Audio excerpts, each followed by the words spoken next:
안녕하세요. 화곡동 수학세상 유원장입니다. 자, 오늘은 수학상 1단원 다항식의 연산 파트 1 단원 파트 1하고 파트 2로 나누어져 있습니다. 그래서 파트 1부터 한번 같이 살펴보도록 하겠습니다. 자, 가장 처음 들어가는 부분이에요. 자, 다항식의 연산이죠. 자, 연산이라고 하는 것은 계산하는 방법에 대한 이야기인 거니까 그걸 어떻게 할 건지 더하고 빼고 곱하고 나누는 것을 다항식에서 어떻게 할 것이냐라는 이야기에 대해서 한번 나눠보도록 하겠습니다.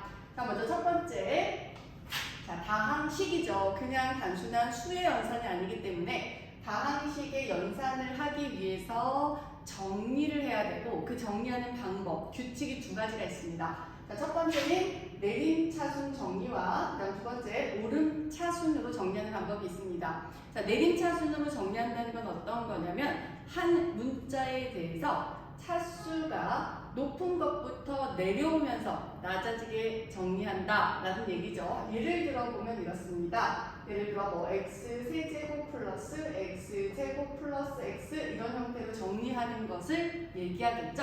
차수가 내려온다. 그럼 오름차수는 뭐겠어요? 그 반대의 경우니까 차수가 더 커지는 경우로 정리를 하는 거죠. 그래서 한 문자에 대해서 정리를 할 때 차수가 더 커지도록 정리하는 것, 이런 것을 오름차순 정리라고 표현합니다. 자, 그러면 이제 다항식을 더하고 빼고 곱하고 나눌 때 규칙을 먼저 살펴보자라고 했었죠. 더할 때는 어떻게 하냐면 우리 동류항끼리 계산해 줍니다. 무슨 항? 동류항. 네, 그래서 문자와 차수가 같은 항끼리 먼저 계산한다 라고 생각을 하시고, 자, 뺄셈을 계산하실 때는 빼기를 각각에 적용해서 정리한 다음 동류항끼리 계산해 주시면 됩니다. 자, 그리고 곱하는 경우는 그냥 수의 곱셈과 같은 형식으로 계산을 해요. 그런데 괄호가 있다라고 하면 각각의 분배가 될 것이다 라는 걸 생각해 주시면 되죠. 자, 나눗셈 부분은 중요해요. 여기 밑에서 한번 다시 다뤄보도록 하겠습니다. 네. 자, 우리 그 연산을 할 때 규칙이 있었죠. 교환 법칙, 그 다음 결합 법칙, 그렇죠. 그 다음 분배 법칙. 자, 이런 것들이 있었죠. 교환, 결합, 분배 법칙. 자, 그 각각을 한번 다시 떠올려 볼게요.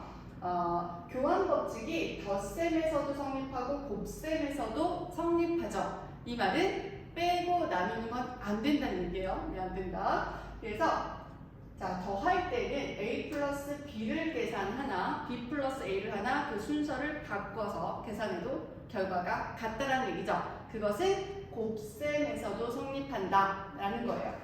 자, 수의 연산에 있던 것이 다항식에서도 그대로 성립이 된다는 얘기겠죠. 자, 결합 법칙은 일단 요소가 세 가지가 나옵니다. 그 세 가지를, 자, 이 세 가지 요소를 뒤에 걸 먼저 계산하고 그리고 나서 앞에 걸 계산을 하나, 앞에 걸 먼저 계산하고 뒤에 걸 계산하나 그 결과가 어찌하다? 같다 이거예요. 이것은 덧셈뿐만이 아니라 곱셈에서도 성립한다. 그래서 뒤에 있는 걸 먼저 계산하고 앞에 걸 계산을 하나, 앞에 있는 연산을 먼저 하고 뒤에 있는 연산을 하나, 그 결과는 같아집니다. 자, 분배 법칙이라고 하는 것은 어떤 거였냐면 A라는 다항식과 B 플러스 C라는 다항식이 있다면 그것을 괄호 안에 각각에 곱해주는 과정, 그것을 우리는 분배 법칙이라고 했었죠. 그래서 A 곱하기 B 플러스 A 곱하기 C와 그 결과가 같다라는 게 분배 법칙이에요.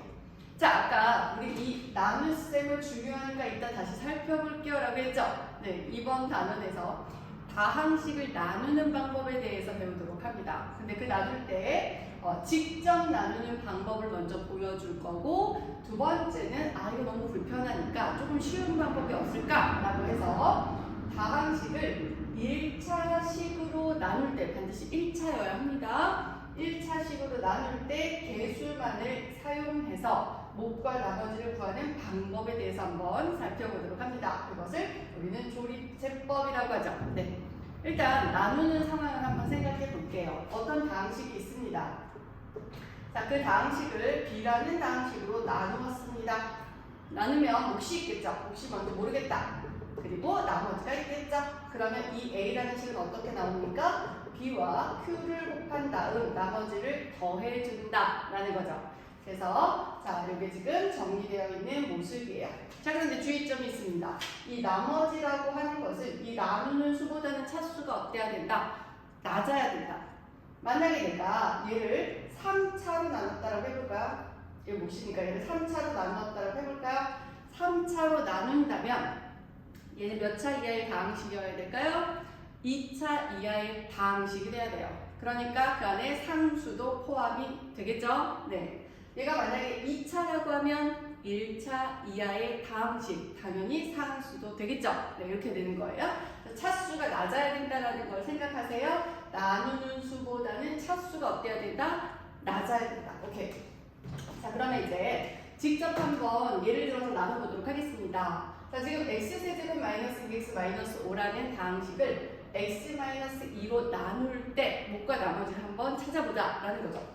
자, 얘를 나눌 때 이제 조심하실 건, 자, 3차 있고 2차가 없고 1차 상수잖아. 그래서 어떻게 하시냐면, 자, x 세제곱 2차 항의 자리를 비워주세요. 그리고 마이너스 2x 마이너스 5 이렇게 쓰신 다음에 정말 우리 나눗셈 하던 것처럼 나누시면 됩니다. 그래서 얘를 x-2로 나눠볼게요 라는 거죠. 나눠볼게요. 자, 그것을 나누실 때 요 가장 높은 차수를 맞춰보세요. 그래서 세제곱을 만들려면 x제곱이 필요하죠? 그래서 x제곱을 곱하면 세제곱 여기에 맞추시면 돼요. 그래서 곱해보시면 x 세제곱 여기 곱하면 뭐예요? 마이너스 2x제곱 이렇게 되겠지. 그 다음에 이제 얘를 빼는 거죠. 얘를 소거되고 빼는 거니까 얘가 플러스 2x제곱 됐죠? 그 다음 한 번에 항을 한 개만 내립니다. 네, 한 개 내려요. 마이너스 2x 이렇게 되겠죠? 다음 자, 이제 2x제곱 마이너스 2x의 최고차 여기 제일 높은 걸 맞추려고 하면 필요한 게 뭐가 있어요? 2x를 곱해야겠죠? 그래서 2x를 곱해요. 곱해주면 2x제곱 마이너스 4x 이렇게 됐죠? 자, 이제 빼요. 빼면 소거되고 얘 빼면 플러스로 바뀌니까 2x죠. 그리고 이제 남아있는 거 항 하나 내려주시면 돼요. 자, 이제 x 맞춰주려면 2만 곱하면 되죠. 2만. 그래서 곱해주시면 2x 마이너스 4예요. 이제 다시 어떻게 해요?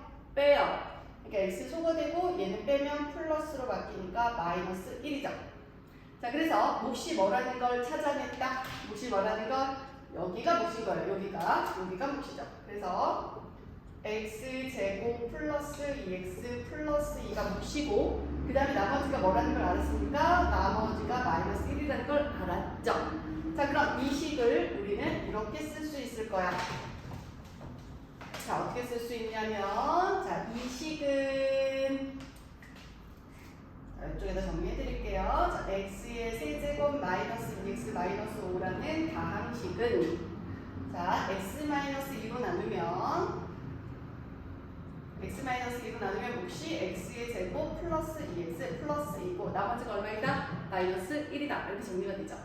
자, 이렇게 직접 모든 식을 다 나눌 수는 없다. 그렇다면 더 쉬운 방법이 없을까? 라고 했죠. 그 쉬운 방법이 뭐예요? 아까 얘기했던 조립제법이에요. 조립제법. 나누는 방법. 자, 그때 주의점. 반드시 무슨 식으로 나누는 경우에 해당된다? 1차식으로 나누는 경우에 해당됩니다. 그래서 1차식으로 나눌 때 개수만을 사용해서 목과 나머지를 어떻게 구할까? 자, 이제 볼게요. 뭐만을 사용한다고요? 개수. 자, 볼게요. 얘를 나누잖아. 3차 x세제곱은 자, 1. 개수가 1이죠. 2차 없죠? 0. 자리값을 표현해야 돼요. 자, 1차항에 마이너스 2, 상수항에 마이너스 5 이거죠? 그 나누는 것을 이렇게 니은자로 이렇게 써봐. 이렇게 쓰시면 돼요.